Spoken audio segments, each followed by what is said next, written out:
जाय बिजाथिया मेगन खाना जायो बै बिजाथिया जेबो नुवा आरो जाय राजखान्थि हान्जाया मेगन खाना जायो बै राजखान्थि हान्जाया जेबो नुवा।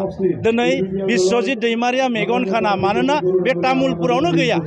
बिथाङाथ' तामुलपुरनि मानसि नङा, बिथाङा तामुलपुरनि मानसि नङा। बिथांखौ दिल्लीनिफ्रायसो बेयाव केन्डिडेट देखायहरदों। बिथाङा दिनै तामुलपुराव अबाव नुनो? दिनै बिथाङा आं बेखायनो खावलायनो लुगैदों, बुंनो लुगैदों बिथांखौ 2001 मायथाइयाव बिथाङा एमएलए हिसाबै सायख'जादोंमोन। 2006 मायथाइयाव बिथाङाखौ तामुलपुरनि रायजोफ्रा अलरेडि बिदाय होदों। दा बिथाङा 2001 निफ्राय 2006 मायथाइसिम तामुलपुर समस्तियाव मा मावदों बिनि मोनसेल' प्रुफ जों नायनि। आरो जोंनिफ्राय नांगौबा इउपिपिएलआ मा मावखो, आङो एमएलए हिसाबै मा मावखो तामुलपुरनि रायजो राजाया मिथिगौ। आरो 9 एप्रिलाव रायजो राजाफोरा बिश्वजित दैमारिनि एगेन्स्टआव भट होनो थाखाय बयबो थियारि। बेखायनो जोंहा क्लियार काट तामुलपुर इज तामुलपुर, तामुलपुर इज तामुलपुर। आरो तामुलपुरनि रायजो राजाफ्रा तामुलपुरखौल' मिथिगौ। बेखायनो तामुलपुरनि रायजो राजाफोरा सासेल' सुबुं, बे जाबाय प्रमोद बर' बिथां। बेखायनो ट्रेक्टर, तामुलपुरनि बयबो ट्रेक्टरनि सावगारियाव भट होगोन। दा बिजेपिया दिनैहाय बे तामुलपुरनि थाखाय जेबो सिन्था खालामाखै। बिश्वजित दैमारिया तामुलपुरनि मानसि नङा, बिथाङा अलरेडि आउट जाखाबाय। दिनै बिथाङा मोजां खामानि मावदोंबा पानेरियाव मानो टिकेट मोनाखै, गावनि न' गरेस्वराव मानो टिकेट मोनाखै? तामुलपुराव दिनै बिथाङा जेननो थाखाय फैनांदों, बाध्य जानानै जेननो फैदों। दा बेखायनो तामुलपुरनि रायजो राजा बयखौबो खावलायबाय, बयबो 9 एप्रिलाव प्रमोद बर' बिथांनो थाखाय ट्रेक्टरनि सावगारियाव भट होनांगौ।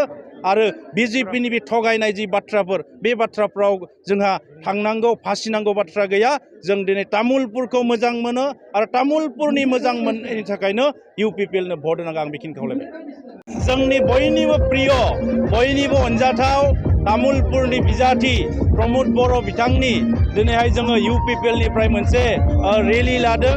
जों दान्दिसे समनि उनावनो बे रेलिया जागायगोन, जेराव 15,000 मानसिफोरा बाहागो लागोन। गतिके रेलिया दसे समनि उनाव जागायगोन। रायजो राजाफोर, दिनै गुबुन गुबुन हारि माहारिनि रायजो राजाफ्रा नैबे रेलियाव गाव गोसो जानानै दिनै ओंखारबोदों। गोजोननि थाखाय जोंनि बयनिबो अनजाथाव सिबिजाथाव बिजाथि प्रमोद बर' सार बिथांखौ दिनै आसाम बिधान सभायाव दैथायहरनानै तामुलपुर ओनसोलनि जौगाथाय आरो गुबुन गुबुन हारि माहारिनि जौगाथाय खामानि मावनो थाखाय दिनै जोङो प्रमोद बर' सारनि थाखाय रोजा रोजा सुबुंफोरा दिनै गावनो गोसो जानानै ओंखारबोदों। आरो बे रेलियाव आं बेखायनो बयखौबो जे जायफोर सुबुंफोरा तामुलपुरखौ मोजां मोनो, जायफोर सुबुंफोरा तामुलपुरनि थाखाय सानो, जायफोर सुबुंफोरा तामुलपुरखौ अनो, दा बै सुबुंफोरखौ आङो प्रमोद बर' बिथांनि ट्रेक्टरनि सावगारियाव भट होनानै देरहानो थाखाय आं खावलायबाय।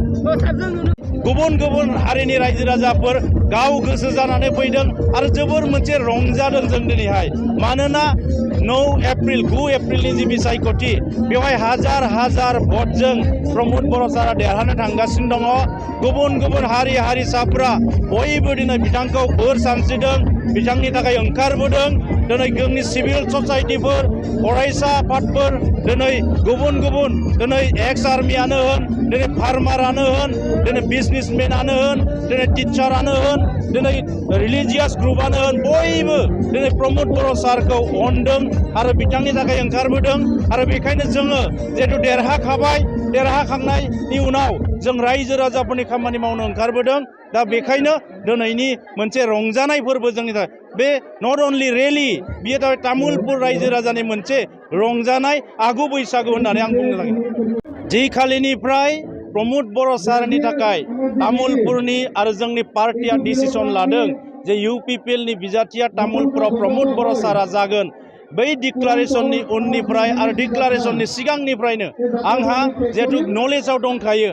दा बेखायनो जोङो खामानि मावगासिनो दङ। टिकेट डिक्लारनि उनाव जों बेनिख्रुइ बांसिन गोख्रोङै आङो एमएलए हिसाबै तामुलपुराव खामानि मावदों। दा दिनैहाय तामुलपुरनि गासैबो बिथिङाव जोङो जयै खामानि मावदों। आं खोनादों दिनै गुबुन गुबुन राजखान्थि हान्जाफोर दङ, दिनै टिकेट मोनैनि थाखाय खुद्रिदों होननानै बुंदों।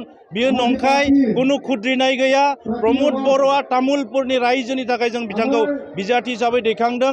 जोंहा मोनसे क्लियार काट पार्टी डिसिसन इज फाइनाल डिसिसन बे पार्टीनि डिसिसन सायाव आरो जोंनि डिसिसना जाहैबाय तामुलपुरखौ जौगाहोनाय आरो बेनि थाखाय आं गामि गामि हाबनानै फोसावदिंगासिनो दङ आं गामि गामि हाबनानै आं रायजो राजाफोरजों सावरायदों इउपिपिएलनि मोजां हामलायग्राफोरजों सावरायदों दिनै बिजेपिआ जोंखौ दिनै खैसारि खालामदों जिरायना थादों होननानै बेयो नंखाय आं खामानि मावगासिनो दङ जों बयबो जयै प्रमद बर' सारखौ देरहाहोनो थाखाय खामानि मावगासिनो दङ आङो इउपिपिएलखौ मोजां मोनग्रा आं गासैबो तामुलपुरनि रायजो राजाफोरखौ खावलायो 9 एप्रिलाव 9 एप्रिलाव मोनसेबो भटआ जाहाथे बिजेपिनियाव थाङा तामुलपुरनि जौगानायनि थाखाय तामुलपुरखौ जायफोर मोजां मोनो तामुलपुरखौ जायफोर अनो तामुलपुरनि रायजो राजाफोरखौ जाय सन्मान खालामो बे साफ्रोमबो सुबुंफोरा 9 एप्रिलाव ट्रेक्टरनि सावगारियाव प्रमद बर'नि बिथांनि थाखाय भट होनांगौ